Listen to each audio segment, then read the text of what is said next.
première question. Chinese Man Deluxe. Comment la rencontre s'est-elle faite? Quelle belle question. Alors, la rencontre s'est fait que depuis un moment, avec Deluxe, on jouait dans la rue beaucoup. Et on a eu la chance, un jour, de rencontrer Zé Mathéo de Chinese Man. Oh, yeah. Et il nous a vu jouer en ville et il nous a dit ah, super le mec et tout. Je suis parti. Après t'es parti et on s'est dit bah on va essayer de boire un coup ensemble. On est devenus super potes, surtout d'abord. C'est vrai, avant tout. Il y en a 2-3 qui sont enfin on est sortis ensemble, il y a eu un peu des histoires comme ça et tout. Et on s'est surtout rendu compte qu'on avait la même veine musicale et qu'on était dans les mêmes trucs. Et du coup il a dit si vous avez envie, faites une petite maquette, nous c'est ce qui nous tenait à cœur. Et du coup après, mais je vais trop vite, donc on s'est rencontrés comme ça déjà.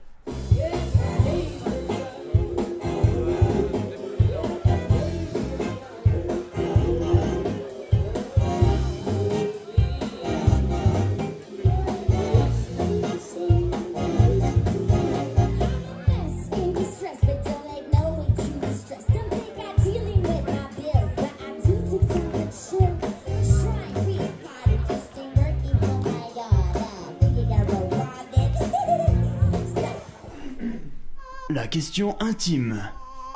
Quelle histoire entretenez-vous avec le festival d'Aubagne? Je vais répondre à cette question. Ou pas. Le festival d'Aubagne, en fait, a soutenu les projets. Ah bah non, pardon. Ouais, vas-y, fais. Ouais. Qu'est-ce qui s'est passé? Alors qu'est-ce qui s'est passé? Alors Quoi nous on avait, pour la petite histoire, on avait envie de faire un clip qui va sortir sur notre nouvel album et tout.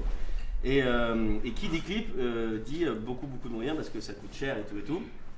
Du coup on a eu l'idée avec le label de faire un site qui s'appelle Octo.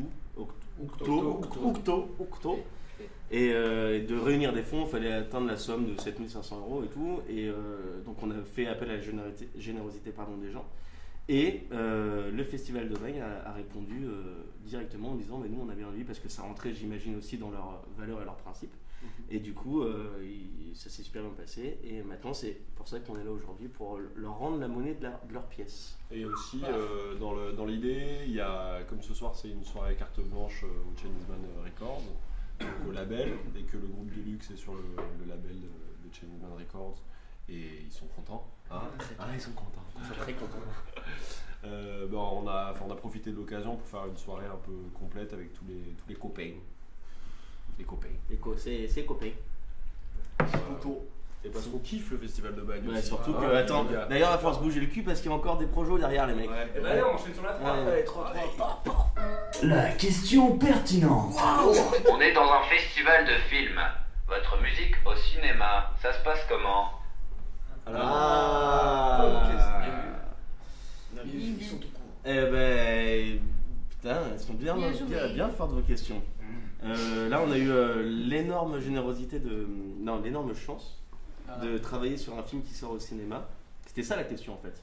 Ouais, ça doit peut-être. Quel rapport C'était un peu ça. Le piège. Et qui sort au cinéma, c'est un film fait avec PEF, Pierre-François Martin Laval. Par PEF, il est réalisateur. Et du coup, il est venu nous voir, on a eu la chance. Il nous a appelé un jour et il nous a dit est-ce que ça vous dirait de bosser sur un truc? Nous on était juste trop étonnés parce qu'on adore déjà ce qu'il fait et tout, donc c'était trop bien. Et du coup, on a bossé pendant tout un hiver là, sur la création de toute la bande son, quasiment toute la bande son d'un film qui sort au cinéma et tout. Donc c'était vraiment génial. Et là, on va aller voir l'avant-première au Grand Rex et on ne sait pas encore ce que ça va faire au cinéma, mais je pense que ça peut être cool. C'est un peu une histoire qui démarre avec le cinéma pour vous finalement. En même temps, et d'ailleurs, on aimerait bien message au réalisateur. On aimerait bien en refaire des films parce que c'est beaucoup de travail, mais c'est super intéressant aussi de travailler comme ça sur du score ou des images et tout, c'est tout un autre travail. Il y a eu des morceaux de l'EP qui ont été repris, comme Pony, Superman et tout, mais il y a eu sinon beaucoup de compositions à l'image ils avaient des besoins spécifiques et on a dû répondre à ça. Et il y a eu beaucoup de propositions de ping-pong, elle est venue, mais au final on est vachement contents d'avoir bossé ensemble. La question beaucoup trop longue. Côté clip, on a pour l'instant d'un côté un groupe qui mêle animation 3D, VFX et motion design. Et de l'autre un groupe qui joue en acoustique dans un jardin pour enfants. Sur le plan audio, on vous trouve parfois des ressemblances, mais visuellement vous êtes littéralement différents. Avec des mots-clés chacun à votre tour, décrivez-nous votre futur ou actuel univers visuel. Bah vas-y, réponds. Bah moi ça, là c'est plus... Bah si, parce que chacun à votre tour, peut-être que, que tu parles de ton Chinese. Ah bah, Et des nous, mots-clés. des mots-clés. Une clé de 12, déjà. Déjà. Moi je dirais plutôt enfance. Viol. Viol. Oh ça, c'est mon moyen, gars. moyen, c'est moyen, Ouais, ça fait chier parce que c'est moyen. ça, c'est vrai que c'est chiant. Je sais pas. Il faut en fait décrire notre univers graphique en quelques mots. Mais qui arrive. Enfin, qui arrive arrive. sur le nouveau Le truc c'est qu'il y a plein de trucs qui arrivent. Fait Ouais. main. Ouais, fait main. 100% fait main. La question des anciens. Deluxe va bientôt sortir son premier album. Si vous étiez des producteurs très stricts, que leur infligeriez-vous? Cette question. Bah, je sais pas, si j'étais un producteur très strict, je pense que ça peut pas marcher en fait, je sais pas ce que ça veut dire un producteur très strict. Non mais oui, en fait le travail qu'on fait avec Deluxe, il est de faire c'est bien ce que vous faites, et puis de temps en temps dire non les gars attendez, peut-être qu'il faut Parce qu'on réfléchir s'engueule une des fois quand même. on s'engueule, on essaie de trouver des astuces, On se met des coups de poing. on se tape un peu. Nous on l'a attendu un soir, on va chiller, on était 12 Mmh. potes à moi. On s'est l'a battu, démonté. Sacha on s'est battu, Ouais. toujours. On s'est battu. Non mais c'est vrai, c'est important dans le collectif, parce que moi on dit collectif parce que c'est vraiment devenu ça. Au début quand on est rentré dans le label, on était les petits, c'est normal, on regardait tous qu'est-ce qu'ils veulent, puis eux, ils avaient monté leur truc depuis hyper longtemps et tout, et on est c'est qui, et on est et on est vachement content parce que maintenant il y a une entière confiance des deux côtés, et que quand on parle vraiment de tout, ça peut vraiment partir du budget jusqu'à la scène, à l'album, au machin. Toutes les décisions sont prises en commun, et ça c'est, à mon sens, je trouve que c'est rare. Si j'étais très strict, je laisserais pas le choix sur les visuels, sur les featuring, sur la création. Je dirais il faut faire ça, et il n'y a pas d'autre solution quoi. Alors que là il n'y a pas du tout ce truc là, et c'est toujours un échange. Ils sont eux dans la proposition, et nous on est là pour voir si les solutions fonctionnent, et puis surtout essayer de faire en sorte que notre expérience elle leur serve. En fait c'est un peu ça l'idée du projet de Chinese Van Records quoi. I'm getting nauseous, freaking like in the components. I'm like precocious, my tongue gets a bit obnoxious. My word girl feels my girl, some anxious, breathless, sisters, restless. But I'm singing, but I'm making turn and run that out with the keys only scrolling. Other things I can keep like a dog. I'm making perfections, no. La question qui fâche. Que répondez-vous à ceux qui affirment haut et fort que les DJ ne sont pas musiciens? Ah oui mais ça c'est... vous êtes DJ vous? Bah moi un peu hein. Un peu. Ouais. Tu fais des mariages? Moi je fais un peu des mariages, ouais. Bah je sais pas. Qu'est-ce que... T'emmerdes. Ouais je sais pas. T'emmerdes mon petit vieux. Quelque part. Qu'est-ce qu'on peut leur répondre à ces gens? Ouais, non, mais les DJ sont pas des musiciens. En même temps, ça veut dire quoi musicien? On est tous musiciens, hein, les gars. Après, si tu dois aller au conservatoire pour dire que t'es musicien. Ouais, c'est surtout ça. Maintenant, on est plus dans un. Il y a un côté autodidacte, quoi. Être DJ. Enfin, je sais pas, faut demander à David Guetta s'il est musicien. Je pense que même. Moi, je pense qu'il l'est. Ouais. Hein, à sa manière. Non, mais il y a une différence entre jockey, si tu veux, disque jockey, et DJ, mais c'est plus vraiment, même Chinese d'un point de vue extérieur, c'est pas vraiment des DJ. Je veux dire, le DJ à la base, il passe Michael et qui tu veux, et il les mixe, tu vois. Là, on n'en est plus là, même avec Deluxe, on se sert de ça vachement. Le DJing, ça reste quand même vachement axé sur le beatmaking.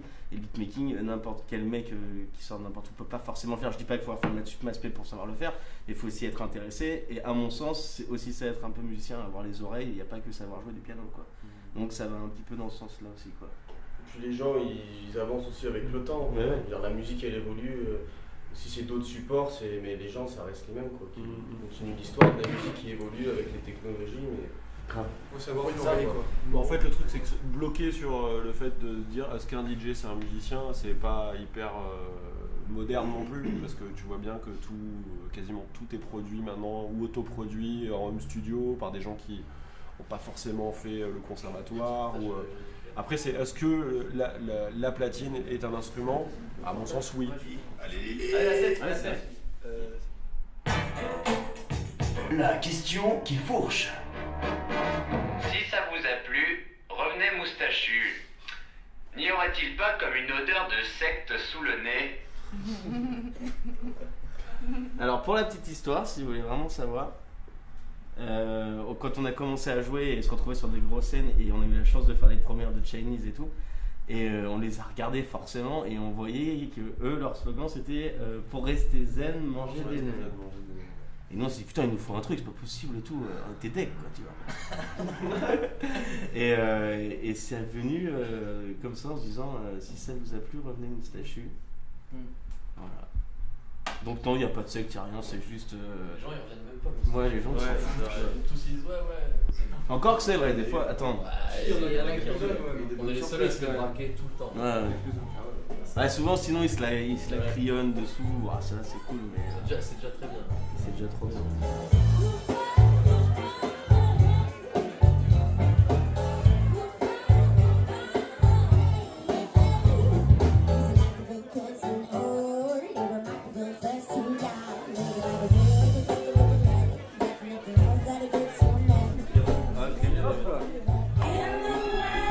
La question des questions. Y a-t-il un secret entre vos deux groupes que vous ne voulez pas nous révéler ce soir? Oui. Si oui, lequel? On va pas vous le révéler ce soir, donc oui. Putain, il est énorme en plus. Hein. Ah oui, il faut jamais le dire, hein, les gars. Ouais. Qu'on dort en cuillère? Non, mais. Ça, En c'est fait le c'est petit qu'un secret. seul groupe. C'est comme Daft Punk En et fait, puis- je m'appelle Vianney. Voilà, ouais. On est des hologrammes. Désolé. C'est une piste. Il y a pas un vrai. Enfin, si, il y a un secret d'amour, évidemment. Je pense que le vrai secret, c'est surtout le truc de s'être hyper bien trouvé. Et on s'est rendu compte pendant un moment, tu sais, avec Deluxe, on est vachement fusionnels tout le temps ensemble et tout. On s'est dit putain, on n'a pas de potes et tout, ça craint. On connaît personne d'autre. Non mais sans déconner, quand tu fais vraiment de la musique à fond et tout, tu te rends compte qu'au final, bah, genre, tu vois plus tous tes potes d'antan et tout. Et le vrai truc, c'est qu'on s'est rendu compte en se reculant 2 secondes que les vrais potes, c'était les gens avec qui on travaillait.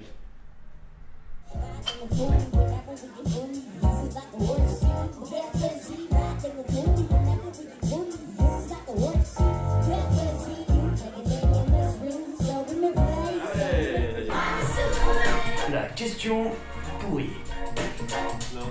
Si votre musique était un message, lequel serait-il?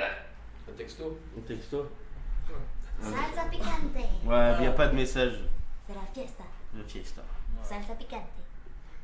Pareil pour vous, j'imagine. Buenos dias. Si, nous, il y a des messages, mais je te le dirai jamais quoi. Donc un message espagnol apparemment. Non, c'est juste qu'on avait crois qu'elle est espagnole depuis une ou 2 semaines. Qu'est-ce que ça picante. Non, viens et éclate-toi et putain, et c'est bon, on est trop. S'auto-juge pas. On s'auto-juge pas quoi. T'auto-juge pas, s'auto-juge. Salsa picante. Salsa picante. Il y en a encore une en fait. La question qui tue.